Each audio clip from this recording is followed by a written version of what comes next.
Eu vejo, né, a gente viu aí com a mudança da lei de arbitragem nesse ano, embora acho que já fosse claro que as questões envolvendo o Estado eram passíveis de arbitragem, a gente viu que isso ficou mais explicitado. E a partir daí, movimentos dentro da administração pública para se criar um modus operandi para a arbitragem envolvendo a administração. Alguns são criticáveis, acho que não é o objetivo aqui agora a gente entrar nisso. Mas, para a questão ambiental, o que eu vejo é o seguinte: o Ministério Público, assim como eu acho que o agente público sente um pouco, ele precisa de certos parâmetros, né? A arbitragem comercial entre indivíduos é muito simples. Eu escolho a Câmara de Arbitragem livremente, escolho os árbitros. Talvez, pensando na efetiva tutela, você poderia ter, e aí sim, eu estava me referindo a algo na legislação, um decreto, por exemplo, que definisse, olha, para essas questões, né, os limites em que eu iria submeter alguma coisa à arbitragem, como se define o árbitro, se isso vai ser uma instituição, que instituições teriam essa possibilidade de organizar essas arbitragens, como é que seria a questão do custo, como é que se admitiria eventualmente a notificação para outros legitimados, para que eventualmente eles integrassem, que toca aquele ponto que você falou da intervenção de terceiros. Acho que o desafio não é pequeno, acho que, outra vez, mas a gente precisa se livrar de certos preconceitos, porque eu acho que se tem alguma coisa que pelo menos eu percebo, mas que talvez você, melhor do que ninguém possa perceber, eu tenho uma real dúvida. Se nós estamos caminhando para uma efetiva, se o caminho é da efetiva tutela, se o que se busca é tutelar para se proteger e para se remediar, obviamente que os objetivos são sempre antecipar, né, para que não haja o dano. Mas quando há o dano, para que se possa chegar a uma solução efetiva, se a via judicial é aquela hoje que oferece essa tutela. Não sei como é que você vê isso. Eu acho que para mim o remédio, a busca da arbitragem, que não é rasgar os princípios do direito ambiental e nem transformar todas as questões em arbitráveis, passa por dar maior efetividade à questão da tutela ambiental, e me parece que a arbitragem pode sim oferecer alguns mecanismos para atingir esse objetivo. Eu acho que a questão da efetividade da tutela, a gente tem muitos exemplos, eu acho, de eficiência na tutela jurisdicional, na estatal. A gente tem acompanhado, em muitos casos a gente percebe, obviamente, que com o tempo, a gente sabe, com a demora intrínseca e muitas vezes até necessária de um processo judicial, mas tem vários exemplos bons. Agora, de efetividade e de prestação integral, até considerando o tempo inerente. Mas o que a gente percebe é que há casos em que, pela complexidade, muitas vezes pela complexidade até de partes, e até como você mencionou no caso do Mantovani, complexidade às vezes técnica, que acabam realmente saindo fora dessa curva do normal e que talvez pudessem ser consideradas como um objeto de um mecanismo alternativo, até para destravar determinadas pontos aí de bloqueio. Eu acho que esse, na verdade, talvez tenha sido um objetivo da nossa conversa, inicialmente era de nós cobrirmos o que nós imaginamos que pudessem ser os pontos principais de relevância e de indagação sobre o tema arbitrabilidade em matéria ambiental.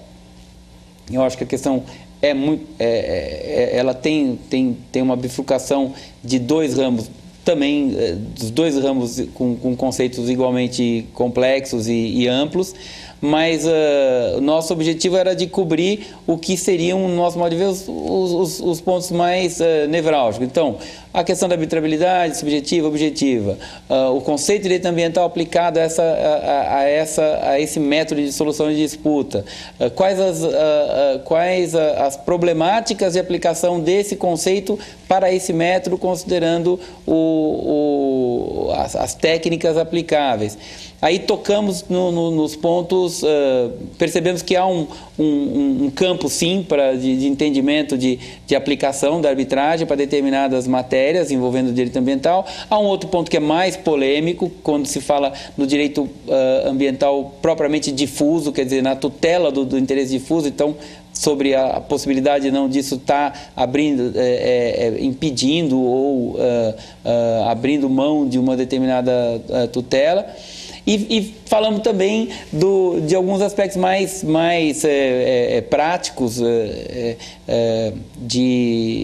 relevantes e talvez mais polêmicos de aplicação, que, como a gente mencionou, passa por participação do Ministério Público, a própria confidencialidade, falamos sobre o TAC. Eu acho que o ponto que você colocou sobre aplicação ou não, se ele está atendendo ou não, acho que ficaria mais como provocação dessa discussão. Não é uma matéria resolvida. Eu acho que é fácil falar não, como você falou desde o começo, né? É fácil falar que não, é indisponível e ponto final. Mas eu acho que é função nossa também provocar e trazer esse tema como tem sido trazido, né, por vários autores aqui, e o objetivo dessa discussão é essa. Acho que a gente cumpre a função trazendo e deixando essa dúvida. Eu acho que uma excelente síntese, Luiz, acho que do tema. Acho que ele se abre aí a uma série de indagações. Você fez referência aqui, de fato, eu há alguns anos fiz um artigo que é curto e até superficial, numa obra em homenagem ao professor Guido Soares, que justamente tratava do papel da arbitragem na tutela dos interesses difusos e coletivos. Mais recentemente, eu tive a oportunidade até de participar da banca de mestrado de um brilhante jovem advogado gaúcho, que é o Rômulo Mariani, que fez toda uma dissertação sobre essa questão, focado na tutela, na arbitragem, na tutela dos interesses difusos e coletivos, né, oferecendo um pouco com mais fôlego algumas pistas de solução. O ponto é que, e aí eu até concluiria aqui talvez a minha participação com isso. Nossa. Que eu até citei neste artigo, uma frase acho que talvez um dos maiores, se não maior, conhecedor de processo no Brasil e, obviamente, processo coletivo, que é o professor Cândido Rangel Dinamarco. Ele tem no livro A Nova Era do Processo Civil, ele tem um dos capítulos que chama Relendo Princípios e Renunciando a Dogmas. E ele coloca, na verdade, a necessidade de superar a imperfeição que é inerente a toda a ordem jurídica. E ele coloca, isso demanda uma atuação inteligente e ativa de todos, do juiz, mas de nós, operadores do direito, que deve buscar que prevaleçam os verdadeiros princípios da ordem jurídica, o que eventualmente deve superar a aplicação fria dos textos legais. Então, acho que é exatamente isso. Direito patrimonial disponível, meio ambiente, tutela de interesses difusos é indisponível, encerramos a conversa. Não, acho que há um caminho a percorrer que pode conciliar de forma bastante, acho que inteligente, mas tem que ser cuidadosa, zelando pelos princípios da nossa ordem jurídica, a arbitragem com uma roupagem diferente daquilo que a gente talvez a conheça para os litígios individuais, com a tutela efetiva dos direitos coletivos para algumas questões particulares complexas em que a arbitragem virá provavelmente oferecer uma solução certamente mais célere e acredito que também possivelmente com uma maior efetividade do que o judiciário, não por incapacidade, mas pelas dificuldades inerentes à tutela judicial dos interesses difusos. Acho que a gente encerra assim, tá bom? Acho que é isso. Tá ótimo. Prazer sempre estar com você, doutor Luiz. Joia.